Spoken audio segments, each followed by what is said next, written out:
द्विघात समीकरण देखिएगा तो द्विघात समीकरण के प्रकार, यानी कि द्विघात समीकरण कितने प्रकार का होता है, तो कितना प्रकार का होता है, 2 प्रकार का। द्विघात समीकरण कितने प्रकार का होता है, 2 प्रकार का। तो वही लिखा गया है द्विघात समीकरण मूलतः कितने प्रकार के होते हैं, 2 प्रकार के होते हैं। पहला क्या है जी, शुद्ध द्विघात समीकरण, यानी कि प्योर कोऑर्डिनेटेड इक्वेशन है ना, शुद्ध, देखो शुद्ध द्विघात समीकरण। और दूसरा क्या है, मिश्रित या अशुद्ध या पूर्ण द्विघात समीकरण। क्लियर है। दूसरा क्या है आपका, मिश्रित या अशुद्ध या पूर्ण द्विघात समीकरण। पहला शुद्ध है और दूसरा क्या हो जाएगा, अशुद्ध। लेकिन अशुद्ध में आपका पूर्ण द्विघात समीकरण, कि ये द्विघात समीकरण जो रहेगा पूर्ण रूप से रहेगा। ठीक, उसके बाद आप शुद्ध समीकरण के बारे में पढ़ते हैं। तो शुद्ध द्विघात समीकरण आपका क्या है, तो कह रहा है कि वह द्विघात समीकरण, क्या कह रहा है, वह द्विघात समीकरण जिसमें चर के प्रथम घात, तो प्रथम घात क्या होगा आपका, बताया था ना कि द्विघात समीकरण का व्यापक जो रूप होता है आपका, क्या होता है द्विघात समीकरण का व्यापक रूप, ax² प्लस bx और प्लस c बराबर 0, ये व्यापक रूप है ना। तो वही कह रहा है कि वह द्विघात समीकरण जिसमें चर के प्रथम घात का पद लुप्त होता है। चर के जो है प्रथम घात का जो पद है वो क्या होता है, तो प्रथम घात के पद कौन है इसमें, है ये ना जी, प्रथम घात के पद है द्विघात, है ये प्रथम घात, है क्या है आपका अचर पद। तो प्रथम घात का जो पद होता है, यानी कि bx जो होता है, यानी कि x का जो पावर 1 होता है, वह पद क्या है आपका होता है, उसमें लुप्त होता है, यानी कि वो पद होता नहीं है। तो देखिएगा जैसे में, तो वह कह रहा है कि लुप्त होता है, शुद्ध द्विघात समीकरण कहलाता है। क्लियर है ना। यानी कि जिसमें देखिए bx जो है ना, आपका व्यापक रूप द्विघात समीकरण क्या होता है, ax² plus bx plus c होता है ना, जिसमें से bx जो पद है आपका वो क्या रहेगा, लुप्त रहेगा, मतलब कि वो रहेगा नहीं। तो ऐसे द्विघात समीकरण क्या कहेंगे हम लोग, शुद्ध द्विघात समीकरण कहेंगे। क्लियर है यहाँ तक।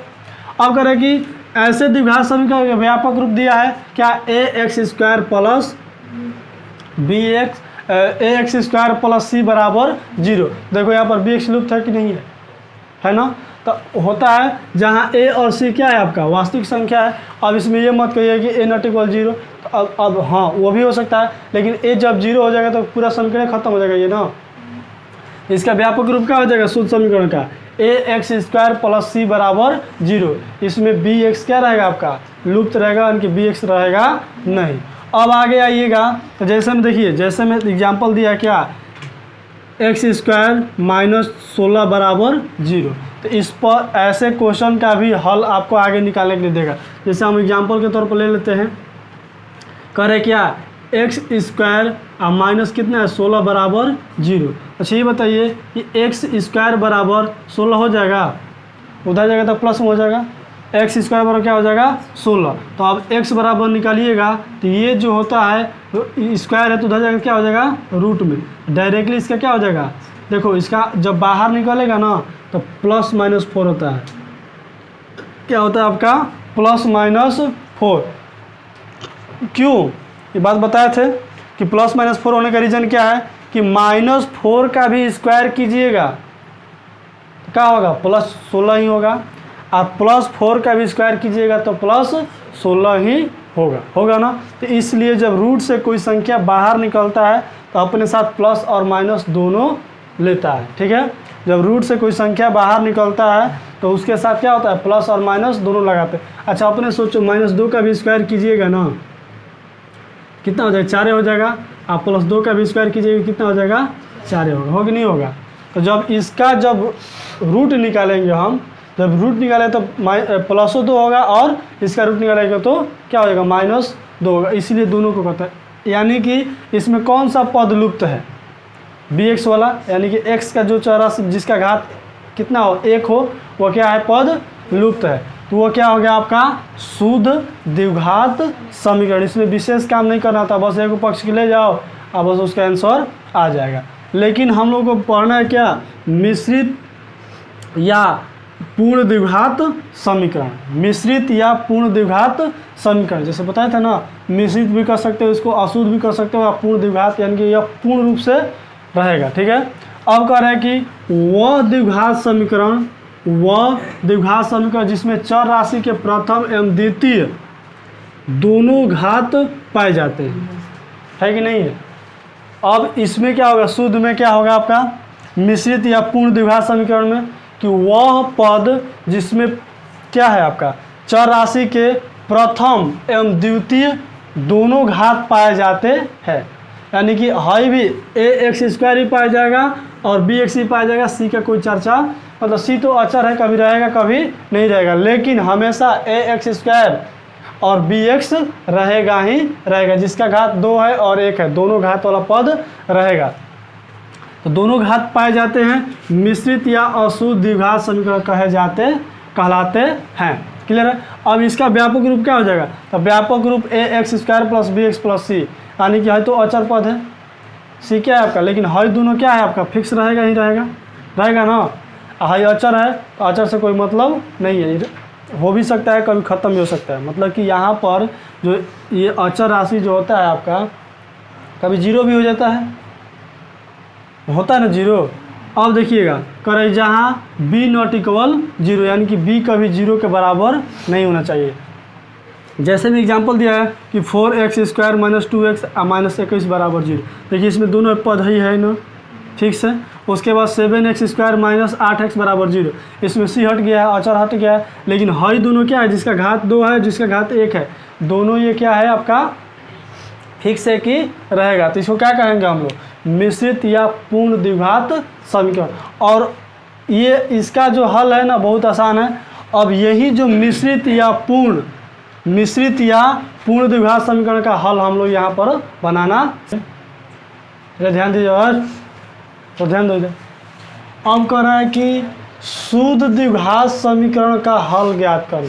अभी हम लोग द्विघात समीकरण कितने प्रकार का होता है, 2 प्रकार का, शुद्ध और अशुद्ध, जिसमें से अब हम लोग पढ़ेंगे क्या कि शुद्ध द्विघात समीकरण का हल ज्ञात करना है, यानी कि शुद्ध द्विघात समीकरण का हल कैसे ज्ञात करते हैं, उसका बनाने का नियम क्या है। तो अब पहला हम लोग क्या पढ़े, पहला है कि शुद्ध द्विघात समीकरण के मूल निकालने कितने विधि है, 2 विधि है। इसका भी कितने विधि है, 2 विधि है। तो पहला विधि क्या है आपका, गुणनखंड विधि, यानी कि फैक्टराइजेशन मेथड, ठीक है ना, गुणनखंड विधि। और दूसरा क्या है आपका वर्गमूल द्वारा, यानी कि बाई स्क्वायर रूट, यानी कि स्क्वायर रूट के द्वारा भी हम शुद्ध समीकरण का हल ज्ञात कर सकते हैं। जिसमें से पहला का एग्जाम्पल लेते हैं, गुणनखंड द्वारा शुद्ध द्विघात समीकरण का हल कैसे ज्ञात करेंगे। तो अब ध्यान दीजिएगा, देखिए यहाँ पर कितना है, हमारे एग्जाम्पल के रूप में कितना लिए हैं, 9x² माइनस 25 बराबर 0। ये एग्जाम्पल है, इसको हम लोग को हल करना है किस विधि से, गुणनखंड विधि से। आप लोगों को बता दूं कि एक सूत्र होता है, आप लोग देखे होंगे, कितना, a² माइनस b² बराबर a plus b into a minus b होता है। a² माइनस b² बराबर a plus b into a minus b. Clear है। अब देखो यही जो है गुणनखंड, यानी कि इसका जो है ना 2 भागों में बांट दिया, यानी खंड कर दिए, अलग अलग कर दिए, तो वही गुणनखंड हो गया। तो उसी तरह से इसको ऐसे तोड़ दीजिए ताकि यह गुण इस रूप में बदल जाए। अच्छा ये बताओ कि 9x² है और a² में b² के रूप में बदलना है हमको, तो जब दोनों स्क्वायर के रूप में करेंगे तब ना, तो ये 9 है, तो 9 किसका वर्ग, मतलब क्या स्क्वायर है ना, 9 किसका स्क्वायर है, तो 3 का है। तो क्या बताओ कि यहाँ पर 9 के जगह पर 3x की स्क्वायर कर दे, कोई दिक्कत, बात उतना ही हुआ। यहाँ पर 9 का यदि वर्गमूल निकालिएगा 3 ही ना होगा, तो 3 का स्क्वायर कितना होगा, 9 होगा। तो अब 9x² की जगह पर पूरा का स्क्वायर कर दे तो 3x² हो जाएगा, अब माइनस कितना हो जाएगा यहाँ पर 5 का स्क्वायर हो जाएगा ना, बराबर 0। देखो तो ये इसमें बदल गया इस सूत्र के रूप में। इसको गुणनखंड कर दीजिए, गुणनखंड कर दें तो क्या होगा आपका, तो 3x क्या पर पहले प्लस और माइनस लिखने से कोई अंतर नहीं होता है। तो अब a² माइनस b², तो a plus b into a minus b, तो a का काम कितना कर रहे हैं यहाँ पर 3x, और b का काम कितना कर रहा है यहाँ पर 5। तो a माइनस बी, अच्छा a प्लस बी, तो a माइनस बी कितना हो जाएगा यहाँ पर a माइनस बी हो जाएगा इंटू a प्लस बी बराबर 0। तो कल बताया था ना आप लोगों को, और वहाँ के बाद कितना होता है, तो दोनों को अलग अलग कर देंगे। यदि 3x माइनस 5 बराबर 0 तो 3x बराबर कितना हो जाएगा 5 हो जाएगा। तो x बराबर कितना हो जाएगा 5/3। एगो हल ये निकल गया। अब इसका निकाल लीजिए। तो 3 यदि वहीं लिख देंगे, यदि 3x प्लस 5 बराबर 0 कितना हो जाएगा 3x बराबर -5 हो जाएगा ना, -5। तो x बराबर कितना हो जाएगा -5/। अब बताइए इसका दो गो हल निकल गया। x का कितना मान आ गया, एगो 5/3 और एगो -5/3। तो अब हो सकता है क्या, अतः समीकरण कितना है 9x² - 25 बराबर 0 का हल कितना हुआ 5/3 तथा -5/3 प्राप्त हुआ ना, प्राप्त हुआ। यहाँ तक किसी को कोई प्रॉब्लम नहीं है ना जी। अब ये रहा किस पर, गुणनखंड द्वारा। गुणनखंड द्वारा दूसरा नियम क्या है, यहीं पर देख लीजिए। दूसरा नियम अभी हम लोग पढ़ा है, इसको मिटा दें। दूसरा नियम अभी क्या है, हम लोग का हल करने का विधि जो है इसी को हल करेंगे। देखिएगा दूसरा क्या है, वर्गमूल द्वारा समीकरण का हल। दूसरा है ना जी, वर्गमूल द्वारा समीकरण का हल। तो एग्जाम्पल क्या ले, यही लेंगे है ना। कितना है आपका 9x² - 25 बराबर 0। बताइए कौन सा हल था, गुणनखंड। अब इसको क्या करेंगे हम लोग, वर्गमूल द्वारा हल करेंगे। एकदम सिंपल सी बात में सोचो। अब बताओ इसको क्या करिएगा, तो 9x² आप बराबर इसको उधर लेकर चल जाइएगा। और जब साइड बदला कितना हो जाएगा आपका 25 हो जाएगा। जब इधर माइनस से तो उधर जाएगा तो क्या हो जाएगा आपका प्लस हो जाएगा ना। कितना हो गया आपका 9x² बराबर 25। तो हाँ इधर गुणा में है, x को तो अकेले करिएगा ना, तो x² बराबर कितना हो जाएगा आपका 25/9 होगा ना। x² बराबर 25/9 क्लियर है। अब बताओ x का यदि निकालिएगा तो उधर जाएगा तो कितना हो जाएगा, रूट में हो जाएगा 25/9 होगा ना।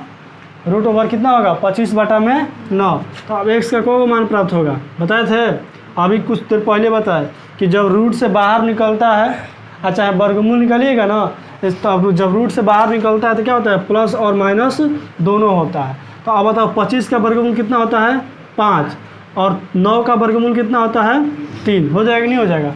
अतः x का दो मान प्राप्त हो गया, क्या है प्लस लिख रहे 5/3 और एक x का मान कितना प्राप्त हुआ -5/3। ये क्या हो गया, देखिए तो वर्गमूल है ना ये, और वही करें कि वर्गमूल द्वारा समीकरण का हल। दोनों का देखिए तो x का मान सेम प्राप्त हुआ है, इसको भी लिख सकते हैं ना। अतः समीकरण का हल कितना हुआ, एगो 5/3, अच्छा एगो -5/3 प्राप्त हुआ। क्या हो जाएगा, अतः समीकरण का हल कितना 5/3 तथा -5/3 प्राप्त हुआ ना जी। बताओ कोई दिक्कत यहाँ तक किसी को। ये हुआ क्या आपका गुणनखंड का शुद्ध समीकरण से हल, गुणनखंड विधि द्वारा इसका क्या शुद्ध समीकरण का हल, और ये वर्गमूल विधि द्वारा शुद्ध समीकरण का हल। यहाँ तक किसी को कोई प्रॉब्लम नहीं है ना, बोलिएगा यहाँ तक।